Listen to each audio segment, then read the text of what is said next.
zuwa ne in ma gargadi. Kafin nan kar ka manta ɗa na gari da gidan ubansa yake ado, babanka mutumin kirki. To ni da gidanku nake ado. Da uba ake ado ba da riga ba ma. To ni kuma da karuwai zan ado. Inna lillahi wa inna ilaihi raji'un.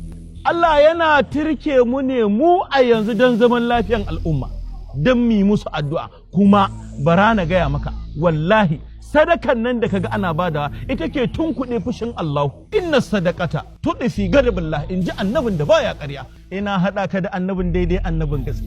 Shalele sharereto talqal jaltilo dan annabi Muhammad sallallahu alaihi wasallam. Kuma duk abin da nake aka ce min girman Allah, girman manzon Allah sallallahu alaihi wasallama. Wallahi ina risina ban san na risina ba. La ilaha mara mutunci. Wallahi irin shi sa alaji wani lokacin ba kowa ake son a ɗauka ba, sai a dinga ganin mu kuma kamar mun tsani mutane ne, ko kuma wai mu iya mu mun isa anan. Wallahi wani mai baka san halinsa ba. Na sai muku gida.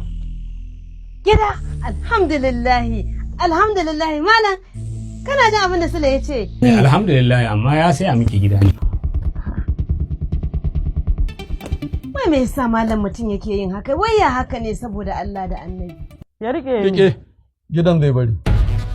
Wani irin ya bar gida? To ba zai zauna min a gida ba, shi ya gina min. Amma da ba shi ya gina maka ba, amma ai kai ka haife shi. Ki bar shi, ta fi nono fari. Yanzu addu'ar ki kawai nake so, ba na son ta wani. Ki min addu'a, duniya ta kula da ni. Duniya ki kula da ni.